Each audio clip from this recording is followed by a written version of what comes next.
In the great debate of true meanings hidden within classic films, there are almost none that remain as debated as David Fincher's 1999 opera of anarchy, Fight Club. I want you to hit me as hard as you can. Of course, the film is no stranger to being analyzed and deconstructed by its many adoring fans, as the movie and the novel both have garnered audiences that, like the narrator, won't sleep until they find the satisfaction and meaning that they need. With its many subtexts, there are endless possibilities as to what writer Chuck Palahniuk may have intended to say with his story of mayhem and madness. It's a movie that calls into question the idea of masculinity, mental health, moral fiber, and even the meaning of life. Yet, in the 25 years since the book's initial release, there have been a multitude of other theories and hidden meanings found through the story's loyal fan base. And as we know, the message doesn't have to be intended to be real and meaningful. Now, as is the case with any video here on the World Wide Web, this video is strictly our take on Fight Club, and we would love to read your theories and comments down below. That's me, and I could be wrong. And while we're on the topic, this movie has dozens upon dozens of different Easter eggs and theories attached to it, as well as dozens more that have emerged since the 2 comic book sequels that have been released in the years since. So we definitely will not get around to mentioning everything, but the goal, as usual, is to put this movie under the Joe Blow microscope and see if we can extract some evidence to determine once and for all, what's Fight Club really about? Fight Club is the story of a 30-year-old man with chronic insomnia who discovers that he can only get a good night's sleep when he attends various support groups for individuals with real problems like cancer, addiction, and grief. The emotional weight of it all makes him cry, and as a result, makes him sleep. When Marla, a woman with her own need for a good cry, starts attending the same groups, our protagonist must find an alternate way to get the help that he needs. And this is how I met Tyler Durden. Our protagonist then meets Tyler Durden, played by Brad Pitt, a confident, charismatic, and seemingly liberated soap salesman who befriends our protagonist when the pair decide to start a club for men to gather and beat the living shit out of each other, which, of course, helps our guy sleep like a baby. By the way, the main character, who is played by Edward Norton, doesn't have a set name in the script. It's unclear who he really is until the film's final act, so for this video, I'm gonna be calling him Cornelius, one of his aliases. Doesn't have your name. Who are you?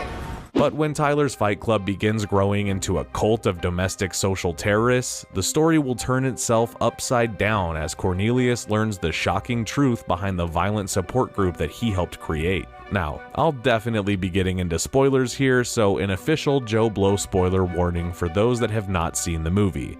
And trust me, it's a twist that you do not want me to ruin. And that goes back to the Cacophony Society, because Cacophony was basically an organization of people who had really boring jobs. They were letter carriers for the post office, they were bookstore clerks at Powell's, they were people who had really, very structured hourly job lives. And they needed a way to have chaos in their lives for a very structured, window of time. If we do this kind of a theme party, we can be crazy, we can be insane anarchists from 4 o'clock until midnight on Saturday night. And so it was a way of having completely structured chaos in your life and being able to schedule that every week. So, to start us off with the most popular and closest confirmed theory, Fight Club is largely believed to be about the idea of masculinity. Some see the movie's obsession with what it means to be a man in modern society as a tongue-in-cheek satire from the author, which essentially deconstructs the concept of alpha male culture. And this thought, of course, is supported heavily by the film's dialogue, which features Tyler talking down on society's concepts of manliness, as well as Cornelius attending a support group for men with testicular cancer, effectively commenting on how society has neutered its men. trying to look like how Calvin Klein or Tommy Hilfiger said they should. That what a man looks like? Now listen, there are so many other lines and hidden Easter eggs that confirm this theory, but what does it all mean?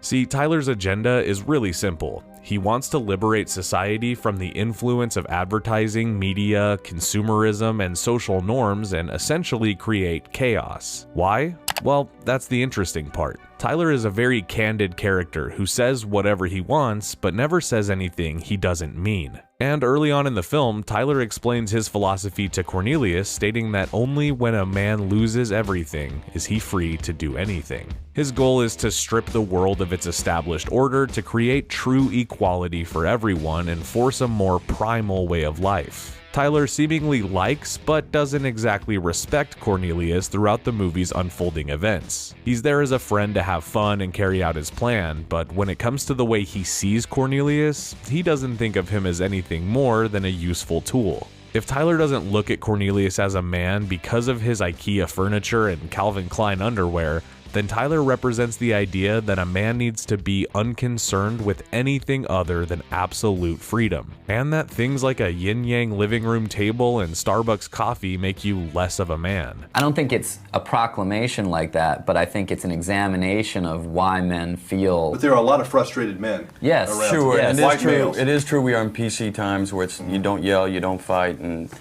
yes, this possibly is the more evolved place, but you have to experience the other to get there, and that you can't just skip that step and go straight to, well, I don't fight, I don't argue. All right, I'm 46. We definitely had fights in the schoolyard when I was coming up. You guys are a little younger.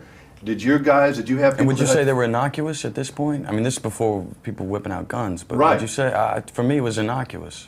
I mean, it's just part of the rite of passage in a sense. Maybe the point of all of this is to symbolize how societal pressure can make you lose touch with your own core identity, or maybe Cornelius deciding to kill Tyler at the end of the film means that the whole movie is actually mocking those who give in to the toxic nature of Tyler's mentality.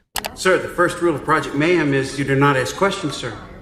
If we look into the members of Fight Club, or even better, the Space Monkeys from Project Mayhem, they're all men who blindly follow Tyler's direction without asking questions or offering original opinions. They're mindless, and they're treated as such. Tyler doesn't respect his following because they're committing the same, quote, unmanly behavior of falling for something because it catches their attention, just like an advertisement, which Tyler is against.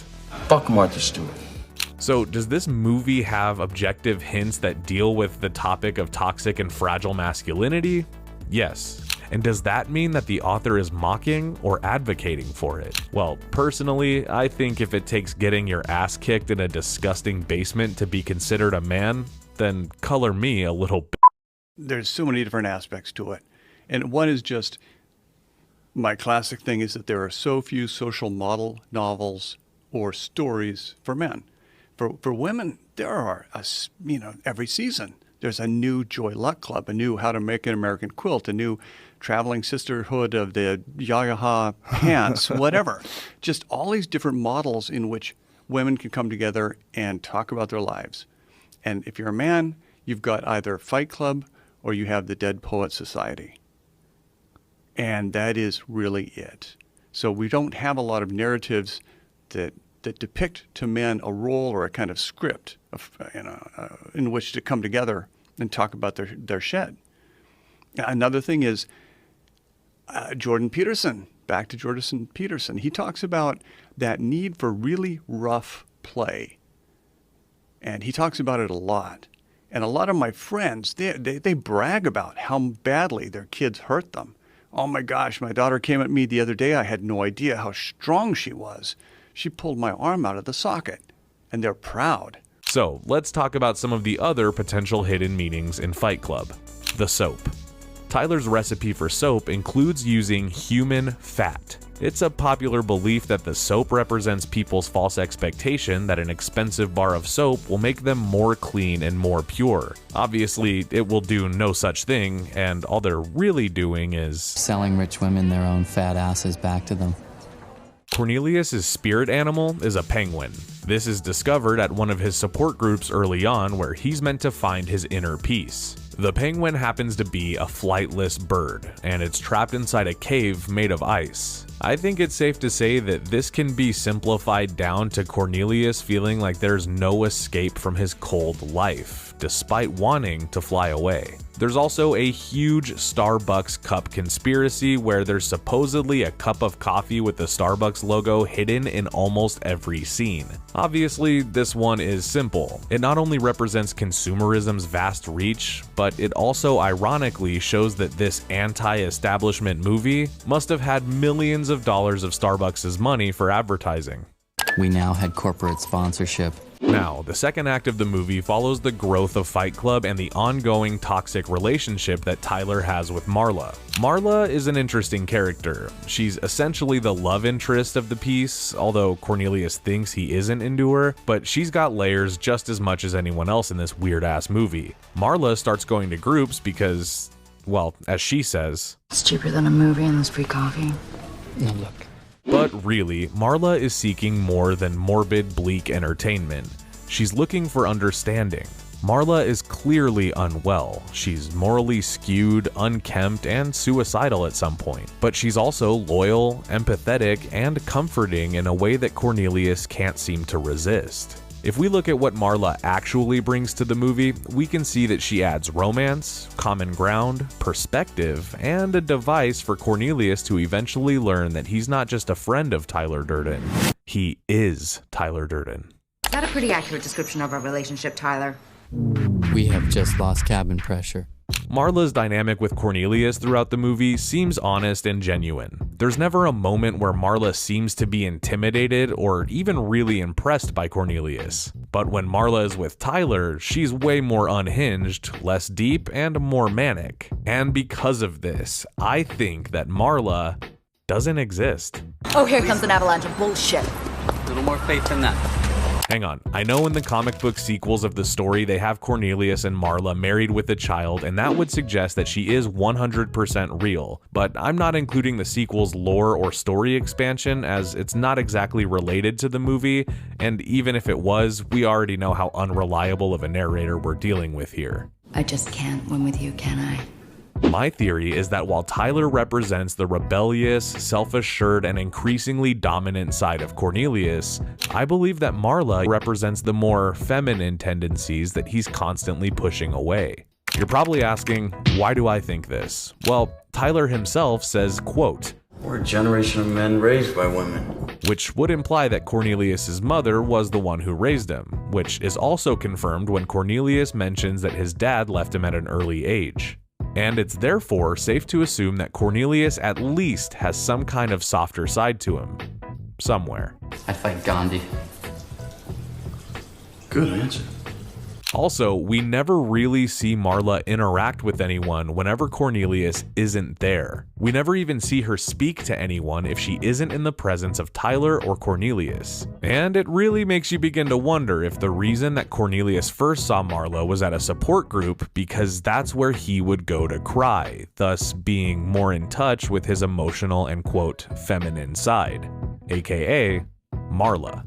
So my theory, Tyler is one side of his personality, Marla is the other side. You love me, you hate me. You show me a sensitive side, then you turn into a total asshole. Well, this is what where the book springboards from, saying that we are all spectators. We don't participate anymore. We sit behind our TV screens and our leather sofas and don't get in there. And the expression of the book that I was really drawn to was not about getting out in aggression, was not about pounding the other guy. Mm-hmm. It was more about getting in the machine and receiving. Now, I've seen this movie many times, and I rewatched it a couple more while doing research for this video. And at one point, a theory crept into my head, and I haven't been able to get rid of it. It's a thought that, if it's true, flips the movie onto its head once again and introduces a whole new meaning. What if Fight Club is really about the fear of death? Well, I gotta tell you, I'd be very, very careful who you talk to about that. Listen, every year I get older and older, and every year I get more and more afraid of the multitude of ways that my body could kill me. Suddenly everything hurts, and there's this anxiety that any minor discomfort to my body could be my end-all be-all demise. And Cornelius is afraid of death, that's a given. He's a little depressed and gets the occasional call to the void, sure, but he also finds comfort in being vulnerable with people who are actually facing the one thing that he fears, dying. No, we're all dying, right? But you're not dying the way Chloe back there's dying. So? If this were the case, maybe Tyler represents the more devil-may-care, youthful attitude that we have when we're young and alive, and Marla represents the depression and decay of what that can do to a person. She's infectious human waste! Good luck trying to save her! This would make Cornelius's decision to kill Tyler at the end represent his decision to seek help for his depression and anxiety. The movie deals with death in a very interesting way. Like, when Bob dies as a casualty of mischief gone wrong, Cornelius is destroyed by it. It's as if he's confronting the reality of death for the very first time, which also happens to be the exact moment that he decides to confront Tyler. Coincidence? You decide. There's always that. For some, Fight Club is a good movie because on the surface it rejects societal norms and the pressure of herd mentality. But deeper down, it's a deconstruction of the hyper-masculine and dangerous behavior of living above society's rules. While it's filled with meaning and symbolism, Fight Club is a story that leaves the audience to draw whatever they want from it. I heard once that art says more about the interpreter than it does about the artist, and in this case, I think that's true. You can watch this movie 100 times and you might get 100 different ideas about what it really means. But for me, it means something different the older and more mature I get, and I'm sure that it's similar for many of you. But regardless, we at Joe Blow know one thing for 100% sure. You know your fucking khakis. Thank you for visiting Joe Blow. Please make sure you drop a like on the video, as well as leave us a comment letting us know your theory on the meaning of this iconic movie. And we will see you in the next one.